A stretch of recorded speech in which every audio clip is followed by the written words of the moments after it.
Thank you, Mr. Chairman and committee. House Bill 2214 has an amendment that makes the bill, and I ask for a motion. There's a motion, properly second. Thank you. House Bill 2214 as amended. It's a bipartisan piece of legislation and should take care of all your concerns that I've heard over the past couple of weeks. My good friend Senator Lowe Finney passed it out of the Senate floor Monday night. We need this back home pretty bad. We got here because of a 2002 law, and I promise I'll be brief. I know it's your last meeting. We got here because there was a state law in 2002 that raised all juvenile court clerks' pay, independent of if that was a part-time court or not. Ours is part-time court, and so it raised everybody's pay, and maybe the folks that were here then, legislators, senator, and rep, maybe should have done something about that. We wouldn't be in this jam today. But we're part-time, and that's the difference here. That's the big difference I want you to understand. Be smarter this week than I was last time, and the questions you pose to me and maybe to anybody else that comes here, let's pose them to Sally Sweeney. She drafted this legislation very tight. We spend a lot of time on it. She's not going to let me do two things. She's not going to let me bring something in here that's unconstitutional, and she's not going to, number two, let me do something that affects a man's pay during his term. So we know better than that. We didn't do that. So any talk about a current lawsuit or anything doesn't apply. This thing is amended. It's from 2010 on. It's from the next election on. So it doesn't apply about current lawsuits. Okay. It affects one person in the whole state. And Gibson County wants to pay its juvenile court clerk. It wants to pay its juvenile court clerk different pay than that state law passed in 2002 because we're different. We're part-time. They meet 2 days a week. So that's part-time. And we want to pay part-time wages. This guy, if he wants to say he's full-time because of the Constitution, that's fine. Let him show up as often as he wants, read the paper, whatever, but they meet 2 days a week, and we want to be able to pay him a wage consistent with a part-time court. Okay. Is there a motion on the amendment and a second? Motion probably second. Representative Eldridge, you have a question? Representative Crider, thank you, Mr. Chairman. There's a letter before us. Mr. Hayes testified when he was here a couple of weeks ago that he had 9 employees, and you requested a letter from your county verifying that information. And if we're correct, there's only actually 4 employees. Is that what we're saying there? He supervises 4 employees, and he said that at the 26 minute and 18-second mark. By the way, why do you think he came up with 9 employees? Where was he going with that? You'd have to ask him, but I would think to justify, hey, I need higher pay. I run a big office of 9 people. I don't think he's going to say much about that. They only work that the court only meets 2 days a week. Well, why would he come up here and testify before this committee and lie like that? You have to take that up with them. Okay. Is your county commission you supported this? Are they supporting your bill? 22-3 was the vote to ask me and Senator Lowe Finney to come up here and do this. Okay. Thank you, Mr. Chairman. Chairman Jones. So you want to come with a bill that will supersede state law, right? We passed this bill for all juvenile courts clerks, and your county wants to take that out. And the court only. You're saying this man only works 2 days a week. I mean, somebody's lying. It's a big discrepancy. I'm not going to get in. I don't think I ought to get into how much he shows up or doesn't. That's what. Wait a minute. This is what it's all about. You saying he says he's there for 40 hours, and somebody has to supervise those 4, 5, 9 people, whatever. And you're telling us that he only shows up 2 days a week. That's his job. I never will say that. I'm just saying we are a part-time court, meets 2 days a week. And I wish y'all would allow us to pay part-time wages. I ain't never going to say how much he shows up or doesn't show up. But we did a formula. We did a formula that was supposed to be fair for all personnel statewide juvenile courts. And this is the only area, the only county that wants to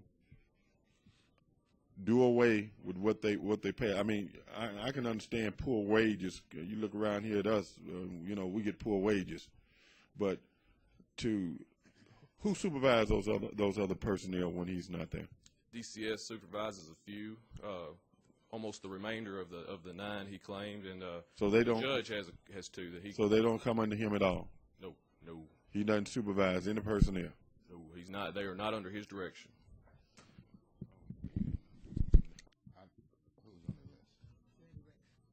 Chairman Rinks. I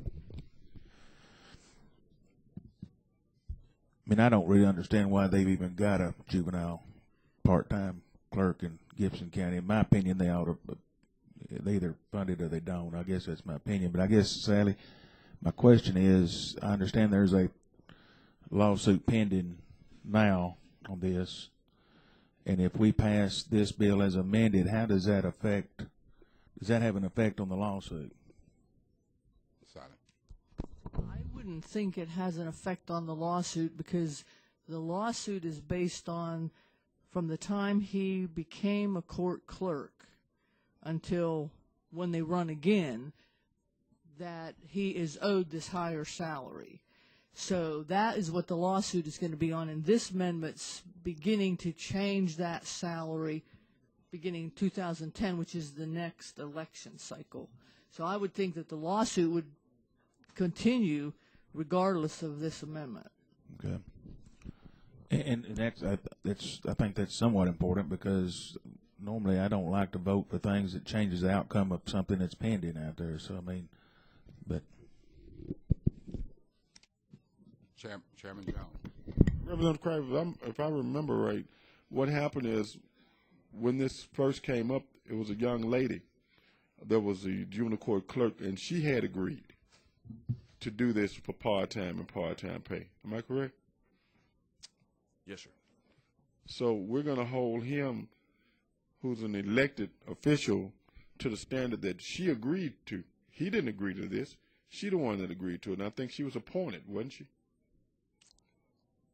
I imagine, I think she was, yes, sir. Right. So, I mean, that was an agreement between her and that organization, and I don't know why, I mean, well, not organization, her and the local government, and I don't see why we should hold him to the same standard on something that she agreed to when she was appointed. Now, we talked about elected official. This man is elected, and he's due that salary, and I don't see why we would take that away from him just because it's based on an agreement that an appointed official, a young lady, had when she was there. We don't, nothing in the code, nothing in the statute, nothing I'm proposing has anything to do at all with an agreement made back in 2000 or whatever it was. What I'm trying to get y'all to understand, appreciate, and I hope you will, is that in 2002 y'all passed a state law that raised up juvenile court clerks' pay independent if they was part-time court or not. Y'all say I'm trying to do something to mess you up, but I beg y'all to see that state law 2002 sort of goofed us up with our part-time court. Okay. On the list, Representative Moore, then I have Representative McManus, and did I see Representative Yoakley in that order? And let's see if we can wrap this up. Keep it brief. Thank you, Mr. Chairman. Just really a brief statement. It may not be too brief, but I wasn't around when you guys, the legislators, set the salary. But I know a lot of research went into it, a lot of effort went into it, and a lot went in it to be fair. It may not have taken into consideration whether an employee was part-time or full-time. That's irrelevant as far as I'm concerned. They set a juvenile court clerk. If the county doesn't want to pay this guy the salary, then they ought to do away with the position. And I think I heard Representative Crider say that when this guy wasn't there one of his 2 days a week, somebody else handled the supervision, the judge or whoever. So if they don't need it, then let the judge or whoever supervise them. And I don't like being lied to either. And the guy's not here to defend himself, and I certainly think he had justification for his numbers, or he wouldn't have put them out there. I don't think he intentionally lied to us. But whether he did or didn't is irrelevant as far as I'm concerned, because the laws are on the book, and I say we adhere to the laws that are on the book.